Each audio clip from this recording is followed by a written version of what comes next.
सो मैंने आपके लिए करंट अफेयर बना दी है, बट मैं आपसे नाराज हूँ। मैंने साथ उसके टेस्ट भी बनाए हैं, आपको नहीं पता वो टेस्ट कैसे मिल रहे हैं, और ये गलत बात है यार।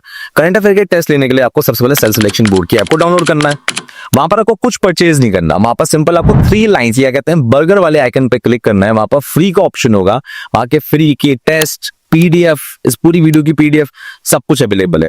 सो मेक श्योर कि आप उसको डाउनलोड करो, और मेक श्योर करो कि ये नंबर भी जो आपकी स्क्रीन पे उसे सेव कर लो। ये मेरे नंबर है, कभी कोई दिक्कत है, कोई बात है, या तुम्हें मेरे कोई कोर्स में एनरोल होना है, आप मुझसे डायरेक्टली बात कर सकते हैं, मेरी टीम से बात कर सकते हैं, इसमें हम आपकी हेल्प करेंगे। और जब मैं अभी आपको पढ़ा रहा हूं, मेक श्योर अपने नोट्स खुद बनाओ, छोटे बनाओ, प्रिसाइज बनाओ, पर बनने चाहिए, ठीक है। Welcome to all of you. आज हम करने जा रहे हैं करंट अफेयर जून मंथ का, ये हमारा करंट अफेयर है। नाउ यार, जो ये करंट अफेयर है याद रखना, सभी एग्जाम्स के लिए एनडीए सीडीएस ऐप करती है। नाउ आपको बात समझनी पड़ेगी कि जो हमारा टेलीग्राम ग्रुप है उसमें आपको 2 चीजें मिलती हैं। पहला आपको मिलता है पीडीएफ, ये पूरा का पूरा पीडीएफ आपको मिल जाएगा जो मैं आप सामने देख रहे हो। और इस पीडीएफ को हमने सुंदर तरीके से आपके सामने बना रखा है, आपने देख रखा होगा कि भैया बहुत ही ज्यादा डायनेमिक है। आ जाओ भाई, न्यूज आ जाओ। सुंदर तरह से आपके सामने इमेज फॉर्मेट में बनाया है, ठीक है। अब देखो कितनी मेहनत लगती है, मैं पहले रिकॉर्ड किया था ये, और ये गड़बड़ हो गई रिकॉर्डिंग में और ये मुझे डिलीट करनी पड़ गई। तो यार आप जब देखो ना, तो इस हिसाब से देखो कि यार मेहनत लगी है, और मेहनत से ना भागना नहीं होता। कई बार किस लोगों के नसीब में किस्मत में आराम से मिल जाता है, बट तुम्हें ना किस्मत को साथ नहीं मानना होता। जंग में मेहनत ही है जो आपको जिताती है, और वही हर लाइफ के उसमें होती है। नसीब तो थोड़ा बहुत हर जगह होता ही है यार। चलिए तो जरा न्यूज समझते हैं, न्यूज क्या है। पहली न्यूज हमारे सामने, आपके सामने देखोगे, वो है सिविल डिफेंस एक्ट 1968। अभी रिसेंटली क्या हुआ था, जून के अराउंड में, जो हमारे होम मिनिस्टर हैं, नाम तो पता होगा, अमित शाह साहब, उन्होंने कहा कि देखो सभी ड्यूटीज को कहा जा रहा है, सभी होम मिनिस्ट्री को कहा जा रहा है कि सिविल डिफेंस की तैयारी स्टार्ट करो। अब सिविल डिफेंस होता क्या है, देखो, एक आपको आर्मी पता है, एक आपको पुलिस पता है, बट सिविल डिफेंस का मतलब है, सिविल मतलब लोग, उनकी मदद से आप डिफेंस स्टार्ट करो। तो ये कहना चाह रहे हैं कि हम ये चाहते हैं जो सिविलियंस हैं वो प्रोटेक्ट करें दूसरे सिविलियन को, उस शहर की धरोहर को, और जो भी एसेंशियल सर्विस हैं जो वॉर के दौरान डिजास्टर में या खराब हो सकती है, वॉर या डिजास्टर में खराब हो सकती है, उसकी तैयारी रखें वो, ठीक है। नाउ अब ये जो एक्ट है 1968 में ही आ चुका था, सिविल डिफेंस एक्ट 1968। अब ये ना बहुत ज्यादा रोबस्ट नहीं था, ठीक है। आपने सुना नहीं होगा कि आपके घर के आसपास आम जनता, पीपल कैपेबल हैं इवैक्यूएशन के, मतलब जो लोग फंस गए हैं उनको निकालने में, शेल्टर अरेंजमेंट कि भाई अपने आप को बचाव करने के लिए कहीं आपको छुपा लें, और लास्ट है हैजार्ड मटेरियल हैंडलिंग, मतलब अगर मान लो कहीं केमिकल रिलीज हो रहा है, या मान लो कहीं ना कोई आग लग गई जिससे कोई केमिकल गैस निकल रही है, फैक्ट्री में लग गई है, या घर में देख लो गैस सिलेंडर हो गया है, तो इससे अपने आप को बचा सके, ठीक है ना। नाउ तो सिंपल बात है, यहाँ पर यूनियन गवर्नमेंट क्या कहती है कि वॉलेंटरी इकट्ठा कीजिए और उनकी मदद से इमरजेंसी की एक सेना बनाओ, ठीक है। अब ये जो सिविल डिफेंस एक्ट है, इसके लिए ना हर प्रदेश में ये सुविधा अवेलेबल नहीं है। जितने मेट्रोपॉलिटन सिटीज हैं वहां पर ही ये सुविधा अवेलेबल है, जहां पर लोगों को रेडी की तरह है, ठीक है।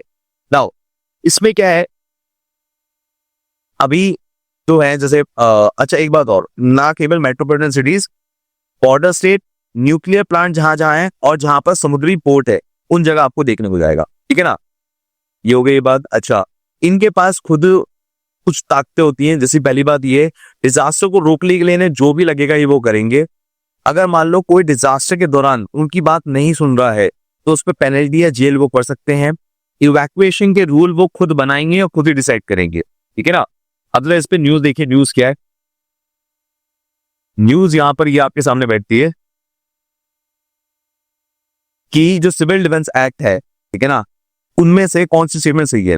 ये एक्ट इसलिए इंट्रोड्यूस करा गया था जिससे सिविलियन को बचा सके, अपने इंफ्रास्ट्रक्चर को बचा सके, peace time civil unrest only, जब लड़ाई ना हो रही हो तभी। गलत, यही गलत हो गया। ये किसके लिए है सिविल डिफेंस एक्ट, या तो वॉर या डिजास्टर, इन दोनों केस में ही है। दूसरा, under this act civil defence corps volunteers are enrol and train as per the state government guidelines. नहीं, यूनियन सेंट्रल गवर्नमेंट जो नियम कायदे कानून बनाती है, या खुद सिविल डिफेंस एक्ट के अंदर जो मेंशन है, उन्हीं चीजों का पालन होगा। तो ये भी स्टेटमेंट गलत है। The act grant legal power to enforce evacuation rule and impose penalty for the violation. बिल्कुल सही, थर्ड वाली स्टेटमेंट बिल्कुल सही है कि अगर उस वक्त कोई भी इवैक्यूएशन में मदद नहीं कर रहा है या सपोर्ट नहीं कर रहा है, उस पर पेनल्टी डाली जा सकती है, या कोई भी बंदा क्या कहते हैं, क्या था, हाँ, रूल्स को एनफोर्स नहीं करने दे रहा ढंग से या पेनल्टी का वॉयलेशन कर रहा है, कोई दिक्कत कर रहा है, तो वो परेशान कर रहा है, हटा सकते हैं। तो C is the right answer over here. ठीक है, चलिए अब जरा यहां से हम अगले पे चलते हैं। अब आता है सीसीआई। सीसीआई क्या होता है? सीसीआई होता है कॉम्पिटिशन कमीशन ऑफ इंडिया। क्या है?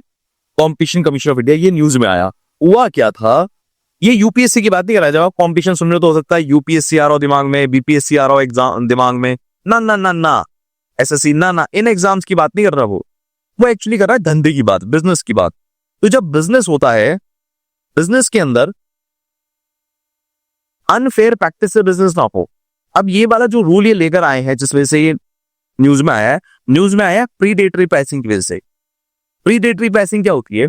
जैसे कोई नॉर्मल जो कार है, कार का प्राइस है 3 लाख। कितना है? 3 लाख।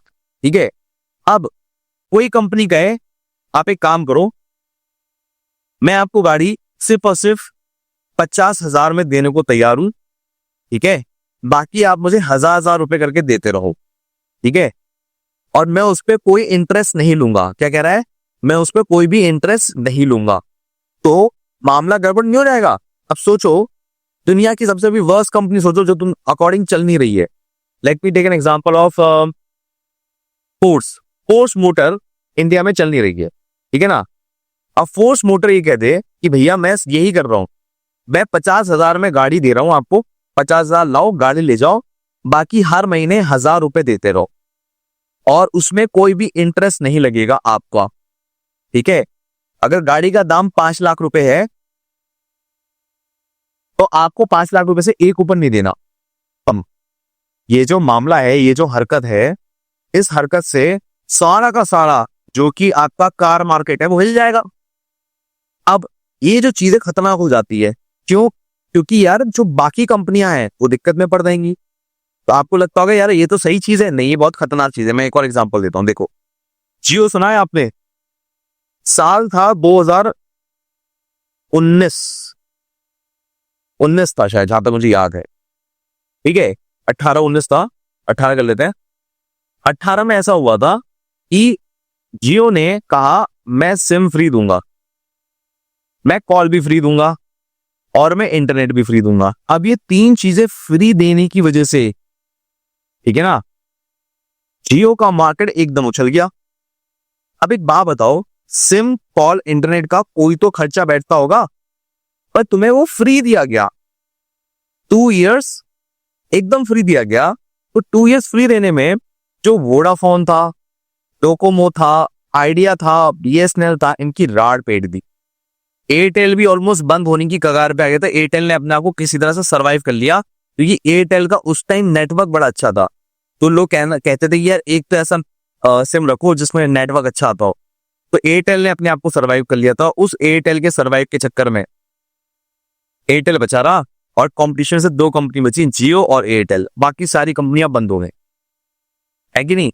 तो ये क्या है, एक गलत प्रैक्टिस है और सरकार यही कह रही है कि अगर मान लो एयरटेल भी ना बचती तो मार्केट में क्या डोमिनेंस होती? जियो की। आज की तारीख में आपके पास जियो का सिम होगा ही होगा। जैसे एग्जांपल मैं अपना ही देता हूं, मेरे पास 2 सिम है। ये जो आपको दिख रहा है नंबर, एक ये वाला जो है जियो का नंबर है और ये भाई साहब एयरटेल का नंबर है, और ये मेरे पास सबसे ओल्डेस्ट नंबर है मेरे खुद के, ठीक है। अब तो मेरे पास 4 सिम और आ गए हैं, बट मेरे पे ओल्डेस्ट यही है और मैं चेंज नहीं कर पाया क्योंकि हर जगह ये मेंशन हो रखा है।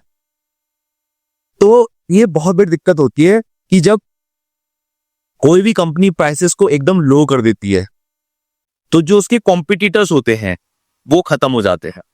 इसी बारे में न्यूज थी कि कॉम्पिटिशन कमीशन ऑफ इंडिया ने प्रीडेटरी प्राइसिंग के रिगार्डिंग एक स्ट्रक्चर बनाया है कि कोई भी कंपनी अपने प्राइस इतने भी फ्लक्चुएट नहीं कर सकती कि मार्केट डिस्टर्ब हो जाए, ठीक है। दूसरी बात, अब आते हैं हेडक्वार्टर की बात। देखो, सीसीआई का headquarter new Delhi, competition act आया था 2002 में, उससे पहले इस एक्ट को कहते थे MRTP, फुल फॉर्म जानने में टाइम वेस्ट मत करो, एग्जाम में नहीं आती है। 1969 में ये आया था, ठीक है। 1969 में was my father's birthday year, ठीक है। नाउ अब यहां पर इसकी चेयरपर्सन होता है, 6 मेंबर होता है, अपॉइंटेड बाय सेंटर होता है, एक्सपर्ट इन लॉ ट्रेड में होता है बंदा, उसको रखा जाता है यहाँ पर, ठीक है। अच्छा, ये एक स्टैट्यूटरी बॉडी है, ध्यान रखना, ये भी बहुत इंपॉर्टेंट है। बस देखो क्वेश्चन क्या कहता है। क्वेश्चन कहता है it was form based on the recommendation of Raghavan committee. देखो जरा, राघवन कमिटी लिखा है यहाँ पर कहीं, yes, it was form based on Raghavan committee, very important exam के लिए, ठीक है ना। तो यस, ये वाला पॉइंट बिल्कुल सही है। ये कॉन्स्टिट्यूशनल बॉडी है नहीं, ये एक स्टैट्यूटरी बॉडी है। क्या ये स्टैट्यूटरी बॉडी? देखो ये मैंने आपको बताया था, ठीक है। Now is function under the competition act 2002 और उससे पहले इसे कहा जाता है MRTP। बिल्कुल सही बात, 1 and 3 इज एकदम राइट, तो B is the right answer. Clear है? बिल्कुल। आगे चले जरा। Which of the following are the forces area of the competition commission of India? जो CCI है, ठीक है ना, कॉम्पिटिशन कमीशन ऑफ इंडिया, वो किस पे ज्यादा फोकस? ये क्वेश्चन में क्यों कर रहा हूं, तो तुम्हें खुद करना है, मेरा दिमाग खराब हो जाता है कई बार। अच्छा, national company law appellate tribunal, ये बड़ा इंपॉर्टेंट है। देखो ऐसा हुआ था, पेप्सी के ऊपर ना भी केस ठोका गया, ठीक है। पेप्सी ने ना बहुत सारा लोन ले लिया था, अब वो लोन वो चुकाने को तैयार नहीं है, कह रहा मैं लोन नहीं दे रहा वापस। तो अब हुआ क्या, कंपनी के ऊपर केस ठोका गया। अब जब कंपनी के ऊपर केस ठोकना होता है ना, तो आप नॉर्मल कोर्ट में नहीं जाते हो, आपको जाना होता है एक स्पेशल कोर्ट में जिसका नाम है NCLT। अब NCLT क्या है? देखो यहीं पर लिखिए, national company law tribunal, national company law tribunal इसका नाम होता है। और सर आपने ये क्यों काटा अपेलेट? मैं बताता हूं। देखो, अगर मान लो आप अपना केस NCLT में हार गए हो, तो आपको हाई कोर्ट नहीं जाना होता, सुप्रीम कोर्ट नहीं जाना होता, आपको जाना होता NCLAT, हो जाता है अपेलेट ट्रिब्यूनल, यहां पर जाना होता है आपके। आई होप मेरी बात समझ में आ गई होगी। हाँ सर, ठीक है ना, ओके, ये भी बात समझ में आ गई होगी। अब तो इसे पढ़ते वक्त में आपको कुछ वर्ड्स दिखेंगे जो आपके लिए बड़े नए होंगे। एक होगा IBC, एक है IBBI, फिर CCI अगर आपको याद हो, मैंने अभी पढ़ाया था जस्ट ऊपर, याद है, competition council of India, sorry competition commission of India, ठीक है। अब ऐसे ही है IBI और IBBI, मैं आपको बताता हूँ। देखो, जब हम बात करते हैं IBBI की, तो उसका मतलब होता है insolvency bankruptcy code of India, ठीक है ना, insolvency bankruptcy code of India, ठीक है ना, ये बात आपको समझ में आ गई होगी। नाउ अब यहां से कहानी हम थोड़ा सा और आगे तरफ लेके चलते हैं। तो NCLAT ने सिंपली कहा कि जो आप पेप्सी पे आप दावा ठोक रहे हो ना कि पेप्सी ने आपका पैसा नहीं लुटाया है, डेप्ट नहीं लुटाया है, इसलिए आप उसे कोर्ट लेकर आए हो, उसमें NCLAT कुछ नहीं कर सकता। NCLAT का काम सिर्फ और सिर्फ 2 चीजों से लेके है, या तो CCI या IBBI, या दूसरा है नेशनल फाइनेंशियल रिपोर्टिंग अथॉरिटी। इन 3 में अगर कुछ घपला करता है वो, तो मैं खुद देख सकता हूं, अदरवाइज मैं नहीं देख सकता, ठीक है। फिलहाल आपको जो NCLT ने जो बोला है वही NCLAP बोल रहा है कि आपके इसमें कोई मदद नहीं हो सकती है, ठीक है। नाउ NCLAT का स्ट्रक्चर कैसा होता है? एक चेयरपर्सन होता है, जुडिशियल मेंबर जजेस होते हैं, टेक्निकल मेंबर्स होते हैं जो लॉ को समझाते हैं कि भाई कहां पर क्या है, ठीक है ना। ये केस कोई भी इनका 6 महीने से ज्यादा नहीं चल सकता, 6 महीने में इसको डिस्पोज ऑफ होना ही होता है। अब जरा हमारे सामने कुछ क्वेश्चन बनते हैं, क्वेश्चन देखिए जरा। पहला क्वेश्चन बनता है, it was constituted under the companies act 2013। तो आंसर है हाँ, बिल्कुल 2013 में कंपनी एक्ट आया था, उसके अंदर इसको बनाया गया था। दूसरा, NCLT has a power to offer advisory opinion only when requested by supreme court. Supreme court का इससे कोई मतलब नहीं है, अपने आप में कोर्ट होता है। लास्ट है, ये जुडिशियल केस देखता है IBBI, CCI का, नेशनल फाइनेंशियल रिपोर्टिंग अथॉरिटी का, इसका देखता है वो। बिल्कुल सही बात। तो 1 and 3 एकदम सही है, यहाँ पर B is the right answer. Clear है? चलिए अब यहां से हम थोड़ा और आगे चलते हैं। अब आता है national commission for women, very important, और ये इस बार न्यूज में आएगा। और नेशनल कमीशन ऑफ वुमेन के बारे में अगर आपको पता हो ना, ये एग्जाम का हमेशा पार्ट रहता है। क्यों रहता है भगवान जाने क्या है कारण, पर रहता है। देखो, सबसे पहले तो आपको ये बात समझनी पड़ेगी कि नेशनल कमीशन ऑफ वुमेन एक स्टैट्यूटरी बॉडी है, कॉन्स्टिट्यूशनल बॉडी है, क्या है वो? सो जो NCW है ना, वो एक सैचुरेटेड बॉडी है। क्या है मेरे जान? एक सैचुरेटेड बॉडी है, ठीक है ना। चलो, अब NCAW जो है वो कैंपस कॉलिंग इनिशिएटिव उसने लॉन्च किया है। होता क्या है, नेशनल कमीशन ऑफ वुमेन क्या बोलता है कि कोई भी अगर तकलीफ आएगी, कोई भी दिक्कत आएगी औरत को, तो हम बचाएंगे। और औरत नहीं, बच्चों को भी कहता है वो, ठीक है। अब इसमें ना एक सबसे बड़ी चीज छूट गई थी, वो छूट गया था campus, school and college campus, ठीक है। स्पेसिफिकली उन्होंने स्कूल कॉलेज को नहीं बोला था। तो स्कूल कॉलेज को इनवाइट करने के लिए, इंक्लूड करने के लिए उन्होंने कैंपस कॉलिंग नाम से इनिशिएटिव को स्टार्ट किया है। अब इसका स्ट्रक्चर समझ लो। सैचुरेटेड बॉडी एक तो कॉन्स्टिट्यूशन का पार्ट है ये। चेयरपर्सन होता है, 5 मेंबर होते हैं, एक मेंबर सेक्रेटरी का होता है, ठीक है। SC ST का भी एक मेंबर होगा यहाँ पर, क्योंकि उनकी औरतों का भी रिप्रेजेंटेशन होना चाहिए। आपको शायद नहीं पता होगा, ST और SC ये दो ऐसी कास्ट हुआ करती थी, या कोई भी ऐसी लो कास्ट ऐसी कास्ट हुआ करती थी जिनको जो अपर कास्ट के लोग हुआ करते थे वो ही रेप कर दिया करते थे। काफी सालों तक होता रहा है, ठीक है। राजाओं ने करा है दासियों के साथ, तो ऐसे चलता रहता था। अब क्योंकि ये सब चलता आ रहा है, ठीक है ना, इसकी वजह से SC ST का भी रिप्रेजेंटेटिव यहाँ पर होता है। क्लियर है कि इसकी पूरी कहानी। अब जरा यहाँ पर देखो, ये बोल रहा है यहाँ पर, क्वेश्चन ये है कि अरे बड़ा हो गया यार, हाँ। क्वेश्चन ये बोलता है, it is a constitutional body. ये कॉन्स्टिट्यूशनल बॉडी है नहीं, ये एक स्टैट्यूटरी बॉडी है, ठीक है। अंडर आर्टिकल 243, इसको छोड़ दो, जब ये वाली बात गलत हो गई तो इसका भी कोई मतलब नहीं बैठता। फिर NCW was established in 1992 under the law pass in 1990। 1990 में लॉ पास हुआ था और इम्प्लीमेंटेशन में 92 तक ही आ गया था। Third, commission include 1 representative each from the schedule caste and schedule tribe. बिल्कुल बात सही है, 1 और 3 एकदम बात सही है, तो मैं इसको यहां पर लूंगा, यहां पर राइट आंसर। यस, 2 और 3 is the right answer over here, ठीक है। चलिए आगे चलते हैं जरा। अब भाई न्यूज बनती है right to digital access. Very important, बड़ी कमाल की न्यूज है जो आपको समझनी है। देखो, राइट टू डिजिटल एक्सेस क्या कहता है, वो ये कहता है कि मेरे हिसाब से तो भाई ये न्यूज एग्जाम में आएगी। क्यों आएगी, देखो समझो। ऐसा है, जो हमारा आर्टिकल 21 है वो राइट टू लाइफ की बात करता है, वो एक फंडामेंटल राइट के अंदर आता है। अब क्योंकि वो राइट टू लाइफ की बात कर रहा है, इसका मतलब क्या है कि वो हर मतलब कैसे कहूं मैं उसे, कि अब फंडामेंटल राइट के अंदर एक नई चीज आ गई है, डिजिटल एक्सेस। मतलब इंटरनेट होना सबके लिए जरूरी है। अगर आज की तारीख में 21st सेंचुरी में इंटरनेट नहीं है किसी के पास, तो उसकी फंडामेंटल राइट उससे छीन ली गई है, ठीक है ना। अब इसमें उसने इंटरनेट का मतलब बोला है सब कुछ। ऐसा नहीं है कि इंटरनेट में कुछ कमी, नहीं, सब कुछ इंटरनेट में चाहिए, ठीक है। इसमें की जजमेंट में इसका कौन कौन इसमें पार्टिसिपेट थे, तो सबसे पहले इसका जो केस चला था वो प्रज्ञा प्रसून और यूनियन ऑफ इंडिया के बीच में चला था कि इंटरनेट होना चाहिए कि नहीं होना चाहिए। फिर इस केस के बाद जो भी इसमें जजमेंट आई, उसके बाद Aman Jain versus union of India के बीच में ये केस हुआ, ठीक है। अब इनमें जो आपके जजेस रहे वो जजेस थे JB Padwala and R Madhavan, ठीक है। अब रूलिंग क्या निकली कि स्टेट इंश्योर करेगा कि हर जगह, गांव जंगल कहीं भी जहां इंसान रहता है वहां पर इंटरनेट होगा। क्लियर है नाउ। अब यहां पर एक क्वेश्चन बनता है, यहां पर क्वेश्चन बनता है, it has been recognised as a fundamental right under the article 21 of the constitution. बिल्कुल सही बात है, मैंने आपको बताया कि हाँ ये है। दूसरा, सुप्रीम कोर्ट की जजमेंट ने एम्फसाइज किया है कि universal and barrier free access to all devices. Yes, internet में आप कोई भी बाधा नहीं डालेंगे। मतलब यूट्यूब भी आप चला सकते हैं, आप गवर्नमेंट की साइट भी चला सकते हैं, इंटरनेशनल कोई साइट चला सकते हैं, कोई भी आप ऐसी बाधा नहीं डालेंगे। तीसरा कहता है पॉइंट कि सिर्फ गवर्नमेंट की वेलफेयर स्कीम चलेंगी, नहीं, ऐसा नहीं है। तो 1 और 2 is the right answer. Clear है, ये यहां पर इसका क्वेश्चन बन गया। आगे देखिए जरा। अब आता है कास्ट सेंसस।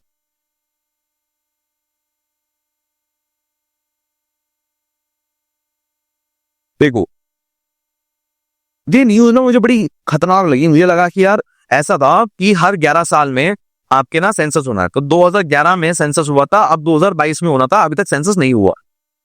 और अगर आप CDS का एग्जाम देखो ना तो उसमें सेंसस का क्वेश्चन आ जाता है। तो भैया मामला खतरनाक है। तो इसलिए मुझे लगा कि अगर सेंसस पे वैसे न्यूज नहीं आई तो ऐसे न्यूज आ जाएगी। ये बड़ा ही इंपॉर्टेंट है, जरा देखो और समझो ये क्या कहना चाह रहा है।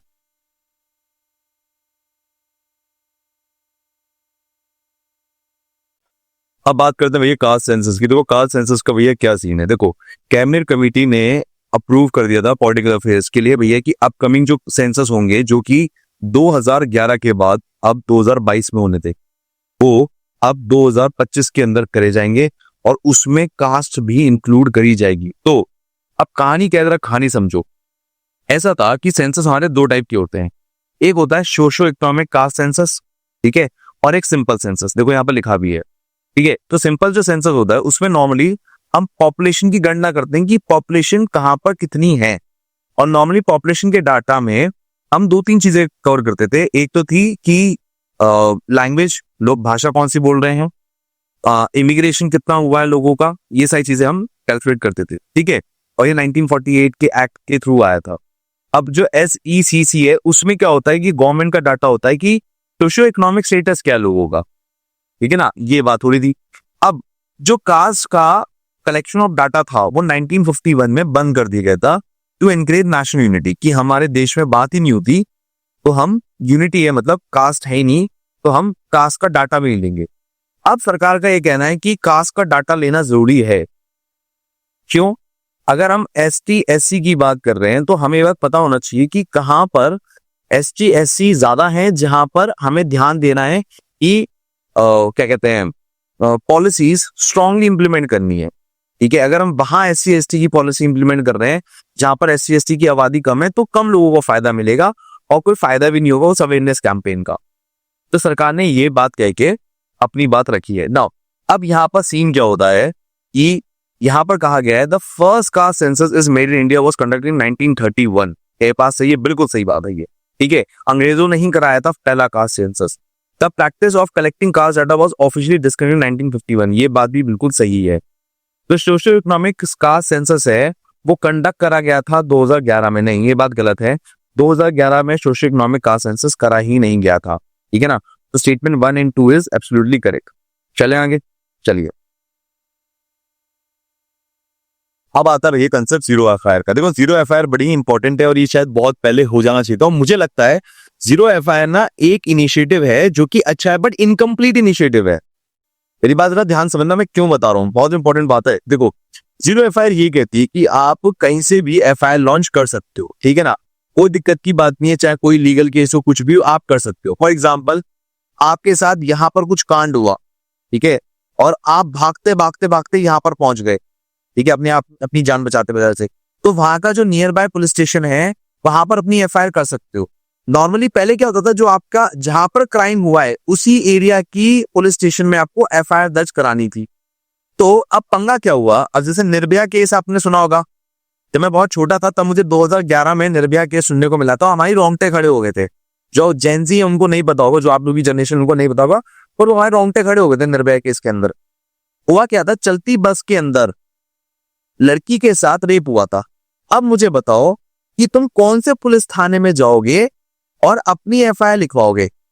बात समझ में आ रही है यार? ये बात तो बिल्कुल सही है यार। कौन सी पुलिस स्टेशन में जाओगे? क्योंकि जहां से बस चली या जहां पर रेप हो रहा था वो कौन सा इलाका था, या जहां बस रुकी या जहां लाश को फेंका गया बस से वहां, तो यही तो 3-4 लोकेशन हो गई। तो उन्होंने सिंपल ये कहा कि एफआईआर आप किसी भी पुलिस स्टेशन में लिखवा सकते हो, बाद में एफआईआर करेक्ट लोकेशन पे पुलिस स्टेशन खुद ट्रांसफर कर देगा। ये बात उन्होंने कही, यही है जीरो एफआईआर। बट ये एफआईआर केस बहुत ही ज्यादा इनकम्प्लीट है मेरे अकॉर्डिंग। अगर मान लो मैं लॉ मेकर होता तो मैं एक और लॉ लेकर आता। लॉ क्या होता कि अगर मान लो पुलिस वाले एफआईआर नहीं लिख रहे तो आपके पास एक ऑप्शन होना चाहिए कि आप EFIR लॉन्च कर सकते हो, ठीक है।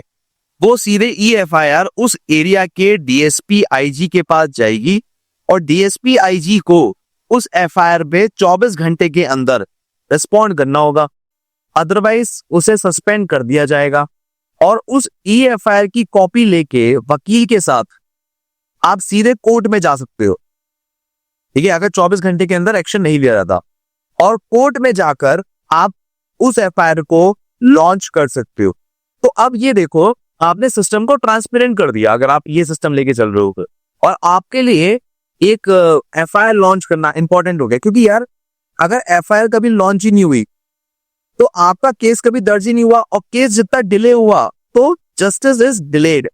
हमारे इंडिया में एक बड़ी गंदी लाइन है, मूवीज में भी बोला जाता है, justice is delayed but not denied. Justice is delay but not denied, मतलब हमारे डिले होता है पर डिनाई नहीं, ऐसा नहीं मिलेगा नहीं। बट एक और लाइन कही जाती है जो लॉ के स्टूडेंट वो कहते हैं, justice delay means justice never given. अगर आपने जस्टिस को डिले किया तो आपने कभी जस्टिस सही दिया भी नहीं। फॉर एग्जाम्पल, मान लो कोर्ट केस हुआ, कोर्ट केस के अंदर एक पॉलिटिशियन को रेप केस के लिए कहा कि रेप इसने करा है, अब इसको सजा मिलनी चाहिए। अब केस 10 साल चलता रहा, और 10 साल चलने पे जो पॉलिटिशियन था वो नेचुरल डेथ से मर गया, और उसके मरने के बाद उसको कन्विक्ट करा गया कि हाँ ये गलत था, तो तुमने उखाड़ क्या लिया? Are you getting my point? So मेरे हिसाब से अभी ये लॉ जो है ये पूरी तरह से अच्छा नहीं है, बट काम चलाओ है, अभी चल रहा है, अभी बढ़िया है, मतलब बहुत बढ़िया नहीं है ये कहूंगा मैं। चलिए आंसर देखिए जरा। क्वेश्चन ये कहता है, consider the following statement zero FIR regarding, it can be filed at any police station irrespective of place of incident. Correct, ठीक है। Once registered, it is forwarded to the police station with the appropriate jurisdiction. एक बार आपने register कर लिया और जो सही police station है वहां पर वो फॉरवर्ड हो जाएगा। बिल्कुल। It was introduced under the criminal law. Criminal law के अंदर इसको इंट्रोड्यूस करा गया है। तो आंसर है 1 and 2। 1 and 2 ही बिल्कुल सही है, अदरवाइज नहीं है। ठीक है ना? ओके, ये जो था एक्चुअली जस्टिस वर्मा की कमेटी थी निर्भया के 2012 केस में, उसमें इंट्रोड्यूस करा गया था। ठीक है ना कि जो क्रिमिनल लॉ एग्जैक्टली है 2013 उसमें ही बोला गया था कि आज के बाद जब भी होगा वो जीरो एफआईआर लॉन्च होगी और उसके अकॉर्डिंग काम होना शुरू होगा। ठीक है, तो ये पूरी कहानी। अगला देखिए न्यूज जरा क्या है।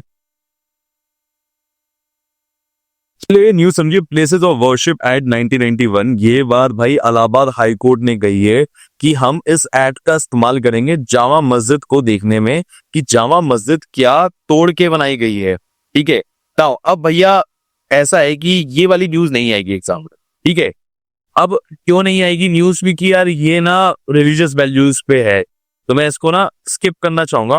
बट अगर आपको नॉलेज के लिए जानना है तो मैं आपको समझा देता हूं क्या है चीज। ठीक है ना, ऐसा हुआ कि जब देश आजाद हुआ था सेकुलरिज्म के टर्म पे।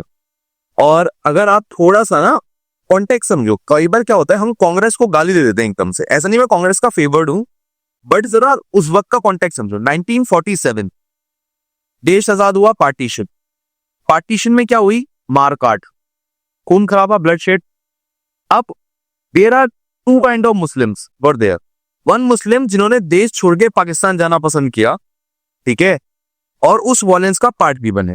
दूसरे मुस्लिम ने कहा नहीं, हमें इंडिया में ही रहना है क्योंकि यही हमारी मातृभूमि है। ठीक है, उन्होंने कहा कि इस्लाम तो है बड़ा पर देश पहले है। अब आप में से काफी लोग कहेंगे कई मुसलमान ऐसे नहीं होते, वो आज भी पाकिस्तान का साथ देते हैं। तो आप ये बात समझो, ये कांग्रेस का सबसे बड़ा फेलियर था कि जो मुसलमानों ने इस देश को चुना कि हम हिंदुस्तान में रहेंगे, वो पाक से इन्फ्लुएंस हो गए। समझ मेरी बात? ये एक बहुत बड़ा हमारी गलती। जैसे मैं आपको एक बात बताता हूं, कतर, सऊदी अरेबिया, ये जो कंट्रीज हैं ये अपने मुस्लिम्स को अलग दिखाते हैं। ठीक है, वो दिखाते हैं कि देखो पहले तुम्हारा देश है, तुम्हारा मुल्क है, जहां से तुम्हें रोटी मिलती है, जहां से इज्जत मिलती है। तुम्हें इस्लाम इज्जत नहीं देगा, इस्लाम तुम्हें तरीका सिखाता है जिंदगी जीने का।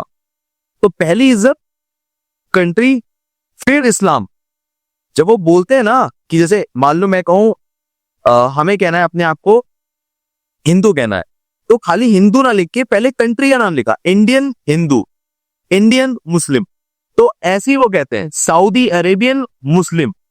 तो सऊदी पहले है और मुस्लिम उसके साथ है। ठीक है ना, तो उनका ऐसा है। हमारे देश में क्या गड़बड़ हुई कांग्रेस के वक्त में कि उन्होंने इस बात को ध्यान में रखा कि पार्टीशन का जो घाव है वो मुसलमानों को महसूस ना हो, तो उन्होंने सेकुलरिज्म की आड़ में कई ऐसी चीजें कर दी गलती से जो कि नहीं करनी चाहिए थी।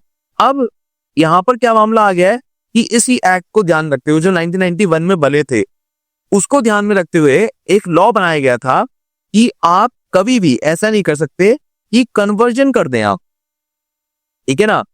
Non conversion of religious places allow नहीं है। अयोध्या इसमें से एक्सक्लूडेड पार्ट था, 1991 से पहले की कहानी है ये, ठीक है। अब यहां पर मामला क्या बढ़ जाता है, 2022 की बात आती है, inquiries allowed if they don't alter the religious character, ठीक है। देखो कहानी क्या है, खेल समझो इस बात का। एससी ने कहा था कि जो ये लॉ है इसको मैं बिल्कुल नहीं बदल रहा हूं। इलाहाबाद हाई कोर्ट का कहना है कि रिलीजियस कैरेक्टर को ध्यान में रखते हुए हमें लॉ को एग्जामिन दोबारा करना चाहिए, ठीक है। तो ऑब्वियसली पहले इलाहाबाद हाई कोर्ट ने कुछ कहा होगा, फिर सुप्रीम कोर्ट ने कुछ कहा होगा।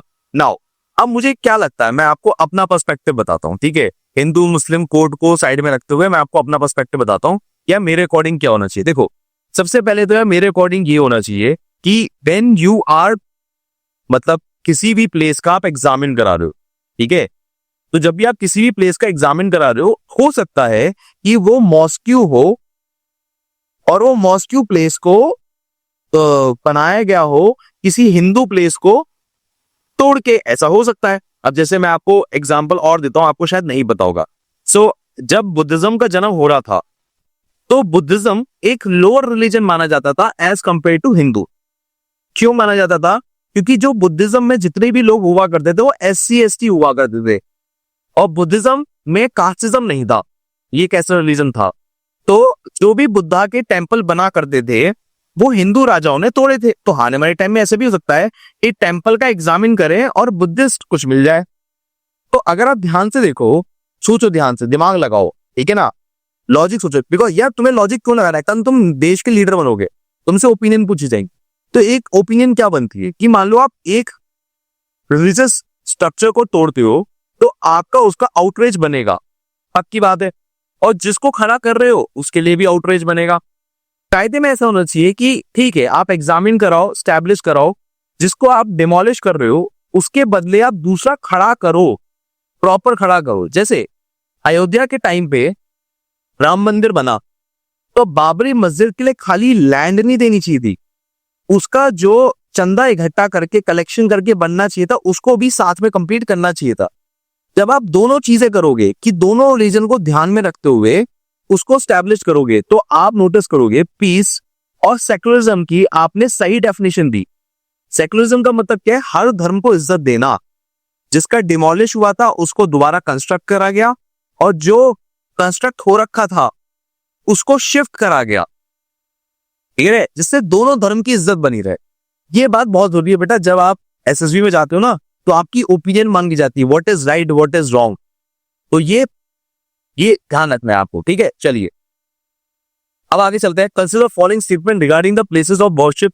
तो इसमें क्या है कि act was prohibited conversion of any religion places after 26 जनवरी 1950। 1950 के बाद कोई भी रिलीजन के उसमें कोई भी कन्वर्जन होगा तो वो बर्दाश्त नहीं करा जाएगा, उसको वो प्रोहिबिट है, ठीक है। कोई भी मॉन्यूमेंटल स्ट्रक्चर 1950 के बाद नहीं चेंज होगा, पर ये गलत है। एक्चुअली क्या था, ये एक्ट जो था ये देश की आजादी के साथ ही बन गया था, 15 अगस्त 1947 में ही बन गया था, ये नहीं था ये 1950 में बना था, ठीक है ना। दूसरी बात देखो जरा, act freezes the religious character of places of worship as existed on 1947। ये कह रहा है कि जो चीज जो बन गई थी 1947 में, जो चीज जो जहां बन गई वो वहीं पर उसको फ्रीज कर दिया इस एक्ट के दौरान। बिल्कुल ये बात भी सही है। स्टेटमेंट 3 ये कहती है Ayodhya dispute is explicitly excluded and death with separately. देखो जो अयोध्या का जो नियम था, इस एक्ट जो 1947 के एक्ट था उसको कंसिडर करते हुए नहीं जज करा गया था, उसको सेपरेटली चेक करा गया था, ठीक है ना। उसको एज अ रिलीजियस आइडेंटिटी नहीं चेक करा गया था, क्योंकि रिलीजियस आइडेंटिटी में ये गड़बड़ हो रहा था, ठीक है ना।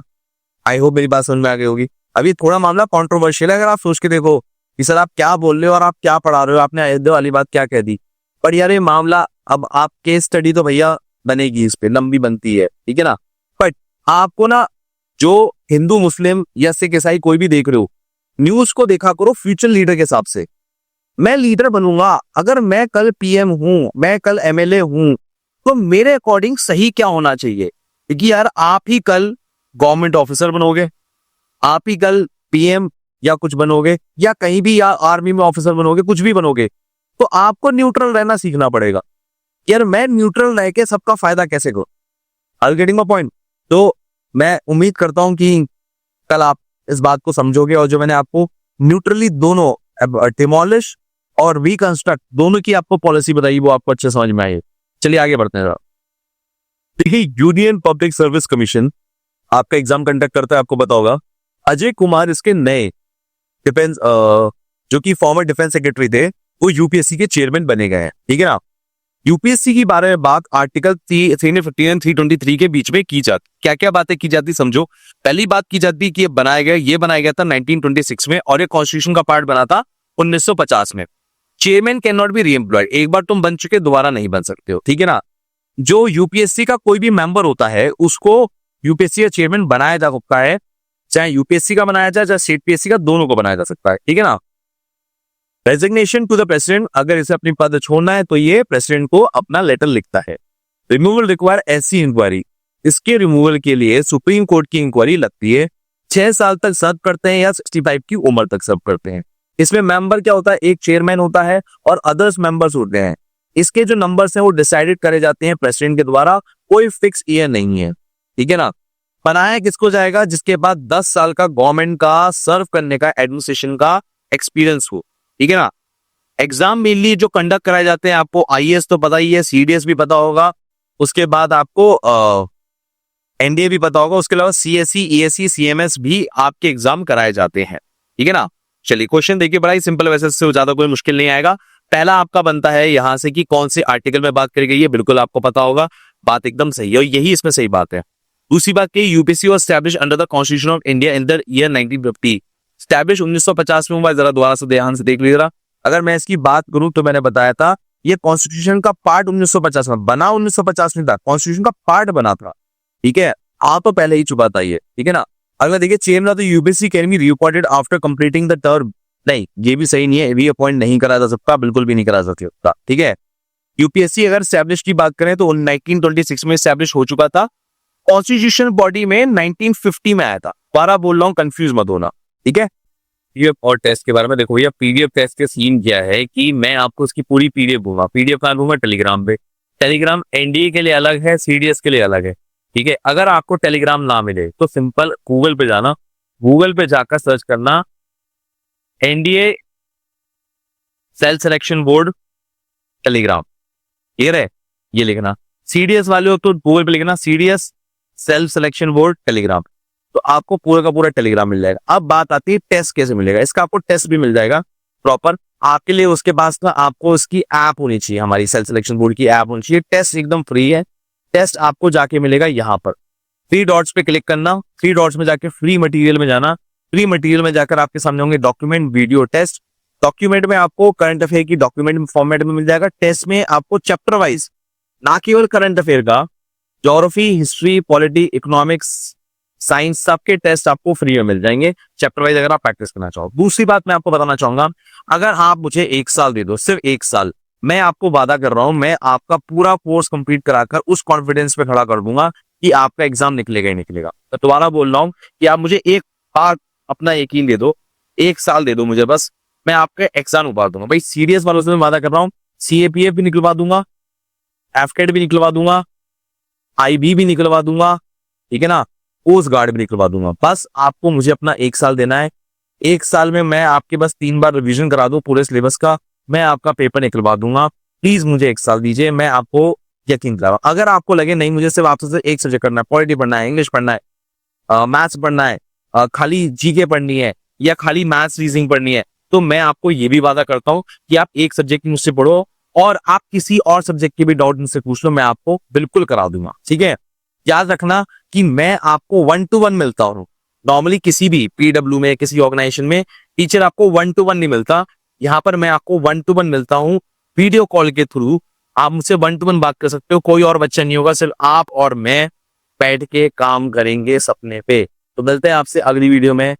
जय हिंद, टेक केयर और मेक श्योर कमेंट बहुत करना भाई, कमेंट चाहिए मुझे कि भैया वीडियो कैसी लगी। अगर वीडियो में दम है तो बताओ यार, मेरे लिए जितने व्यूज हो मुझे उतने ही कमेंट चाहिए। अगर एक व्यू आ रहा है तो मुझे कमेंट चाहिए कि यार वीडियो थी कैसी, क्योंकि कमेंट मुझे मोटिवेशन देता है, व्यूज मुझे मोटिवेशन नहीं देते कि अगली वीडियो बनाने के लिए बनानी। तो प्लीज मेक श्योर अपने कमेंट्स देके बताओ ये वीडियो कैसी लगी। I love to hear from you guys. जय हिंद, टेक केयर, बाय बाय, मिलते हैं आपसे अगली वीडियो। मैं उनको रोज सोचता हूँ, मैं उनको रोज सोचता हूँ। वो है अंतिम पगों के निशान।